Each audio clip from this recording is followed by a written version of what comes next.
ভারতবর্ষে ভারতনগরের ততুল্লায় সকলকে স্বাগত জানাচ্ছি। আজকে কাশ্মীরি রাজমা দিয়ে একটি রাজমার রেসিপি তৈরি করব।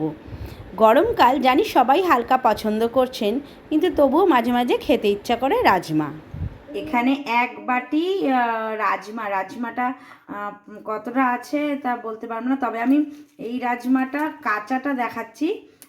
এটা হচ্ছে গিয়ে কাশ্মীরি রাজমা। রাজমা দু রকমের হয়, একটা রাজমা চিত্রা আর একটা কাশ্মীরি রাজমা। কাশ্মীরি রাজমাগুলো একটু লাল হয় আর ওগুলো একটু পিঙ্ক কালারের হয়। এখানে আমি রাজমা নিয়ে নিয়েছি। এই রাজমাটাকে 8-9 ঘন্টা প্রথমে কিন্তু জলে ভিজিয়ে রাখতে হবে, যাতে ছোলা আমরা যেমন কাবলি ছোলা টোলা ভেজাই সেরকম। এখানে আমি 500 মতন রাজমা ভিজিয়ে রেখেছি, প্রায় 8-10 ঘন্টা মতন রাজমা এখানে ভিজিয়ে রেখেছি। রাজমাটা আমার ফুলে গেছে। একটা জিনিস দেখাই, এই হলো কাঁচা রাজমা আর এটা হলো ফুলে যাওয়া রাজমা। এখন এটা দিয়ে আমি রান্না করব। রাজমাটা সেদ্ধ করার জন্য একটা কুকার নিয়ে নিয়েছি। কুকারে জল শুদ্ধ এই রাজমাটা ঢেলে নেব। দিয়ে দেব, সেদ্ধ করার সময় দিয়ে দেব 2টো তেজপাতা, 2টো বড় কালো এলাচ একটু ফাটিয়ে নিয়েছি, 2 টুকরো দারচিনি, আর এখানে 7-8টা মতন ছোটো এলাচও ফাটিয়ে নিয়েছি। এগুলো দিয়ে দেব। আর রাজমা সেদ্ধ করার সময় একটু নুন দেবো, আর বাদবাকি নুনটা এর কারিটা যখন বানাবো তখন দেবো। এখানে অল্প পরিমাণ একটুখানি নুন দিয়ে দিলাম, যাতে এর ভেতরে ভালো করে নুনটা ঢোকে। সমস্ত জিনিসগুলো ধরে কুকারটা একটু নাড়িয়ে দিলাম। নাড়িয়ে দিয়ে এবার আমি বন্ধ করে এটাকে 4 থেকে 5টা সিটি দিয়ে দেবো। একদম কাবলি ছোলা বা ছোলা যেভাবে আমরা সেদ্ধ করি ঠিক সেইভাবেই এটা সেদ্ধ করতে হবে। আপনাদের যাদের কুকারে যেভাবে সিটি মানে কুকারে প্রেশার দিলে বা সিটি দিলে জিনিসটা সেদ্ধ হয়, আপনারা সেইভাবেই কিন্তু সেদ্ধ করবেন।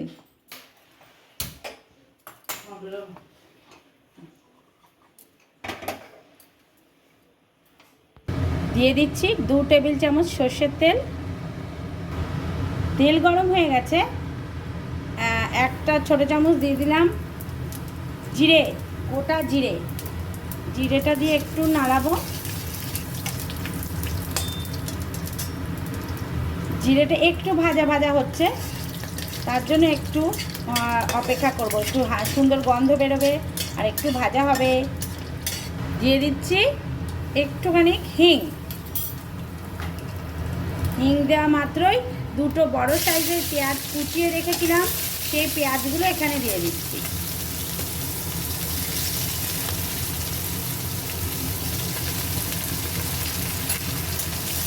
পেঁয়াজগুলো একটু গোল্ডেন ফ্রাই করব, হালকা গোল্ডেন ফ্রাই করব। পেঁয়াজগুলোকে একটু ভেজে নেব। পেঁয়াজ ভাজা হয়ে গেছে, দিয়ে দিচ্ছি 2 চামচ ভরে আদা রসুন বাটা। আদা রসুন বাটাটা দিয়ে একটু নাড়াবো যতক্ষণ না কাঁচা গন্ধটা চলে যায়। পেঁয়াজ আর আদা রসুনের পেস্টটা দিয়ে বেশ ভালো করে নাড়া হয়ে গেছে। মশলাটা নিচে লেগে যাচ্ছে, মানে এটা কিন্তু হয়ে গেছে। এবার দিয়ে দেব 7-8টা কুচিয়ে রাখা কাঁচা লঙ্কা। আর এখন দিয়ে দেব কিছু গুঁড়ো মশলা, শুকনো গুঁড়ো মশলা এই মুহূর্তে এই সময় দিয়ে দেব। প্রথমেই দিয়ে দিচ্ছি 1 চামচ বড় চামচ ভরে ধনের গুঁড়ো। এখানে জিরের গুঁড়োটা ব্যবহার করব না, এখানে ধনের গুঁড়োটাই ব্যবহার করব। আর দিয়ে দিচ্ছি লঙ্কার গুঁড়ো। যে যার ঝাল অনুযায়ী খাবেন আপনারা সেভাবেই দেবেন। এখানে যেহেতু আমি কাঁচা লঙ্কা দিয়েছি, সেই মাপ মতোই কিন্তু লঙ্কার গুঁড়োটা ব্যবহার করলাম। সুন্দর রঙের জন্য দিয়ে দিচ্ছি হলুদ। এবারে সমস্ত কিছু দিয়ে মিশিয়ে ভালো করে একটু নেড়ে নেব। যেহেতু মশলাটা লেগে যাচ্ছে, তার জন্য এখানে অল্প একটু পরিমাণ জল দিয়ে দিচ্ছি, মশলাটাকে সুন্দরভাবে যাতে কষতে পারি। একটু মশলাটা সুন্দর করে কষে নিতে হবে। দিয়ে দিলাম টমেটো বাটা, টমেটো পিউরে। টমেটোগুলো কেন জানি বাটলে লাল হয় না, কত জায়গায় তো দেখি টমেটো বাটা কি সুন্দর লাল হয়, তাই না? হ্যাঁ, আর এই তো আমি তো ম্যাক্সিমামই দেখছি টমেটো বাটলে টমেটো বাটার কালারটা এরকমই হয়। যাকে বেশি কথা না বলে টমেটোটা দিয়ে মশলাটাকে এবার আর একটু সুন্দর করে কষিয়ে নেব। এখানে কাজ কিছুই না, রাজমাটা সেদ্ধ করা আর এই যে মশলাটা কষানো, এর মধ্যেই রাজমার সমস্ত মানে টেস্টটা লুকিয়ে রয়েছে। যতটা সুন্দর মশলা কষানো হবে রাজমা, তত খেতে ভালো হবে। অনেকটা আমাদের ঘুগনি যেমন বানাই, এটা একটা পাঞ্জাবি রেসিপি, পাঞ্জাবি ডিশ, ওদের ভীষণ ফেভারেট। তো আমরা বাঙালিরাও এখন কিন্তু এর থেকে পিছিয়ে নেই, সব রকমই খাই। এই মশলাটা কষিয়ে আমি দিয়ে দেবো আমার সেদ্ধ করা রাজমাটা আমি দেখাচ্ছি। আমি যে রাজমা সেদ্ধ করেছিলাম, রাজমাটা সুন্দর সেদ্ধ হয়ে গেছে। আমি একটু হাত দিয়ে একটা ফাটিয়ে দেখাচ্ছি এটা কতটা সুন্দর সেদ্ধ হয়েছে। আপনাদের কুকারে যাদের যেরমভাবে সিটি দিলে ঠিক আপনারা সেভাবেই দেবেন। সুন্দর সেদ্ধ হয়ে গেছে।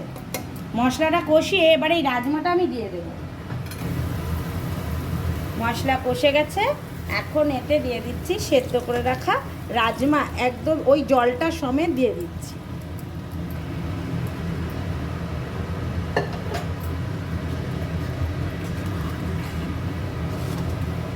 একটু গ্রেভি হবে, এর জন্য আমি আর 1 কাপ মতন জল দিয়ে দিচ্ছি। তবে এই 1 কাপ জল আমি গরম করে নিয়েছি, গরম করে নিয়ে 1 কাপ মতন জল এখানে দিয়ে দিলাম। এবারে কিন্তু যেটা দেখার পালা সেটা হলো নুনটা। আমি রাজমাটা সেদ্ধ করার সময় নুন দিয়েছিলাম, কিন্তু এই যে মশলাটা আমি গ্রেভিটা এটা করেছি সেটা কিন্তু কোনো নুন দিইনি, সুতরাং এখানে কিন্তু নুনটা চেক করতে হবে। গ্যাসের ফ্লেমটা হাই করে দিলাম। এবার একটুখানি আমি নুনটা চেক করে নিচ্ছি।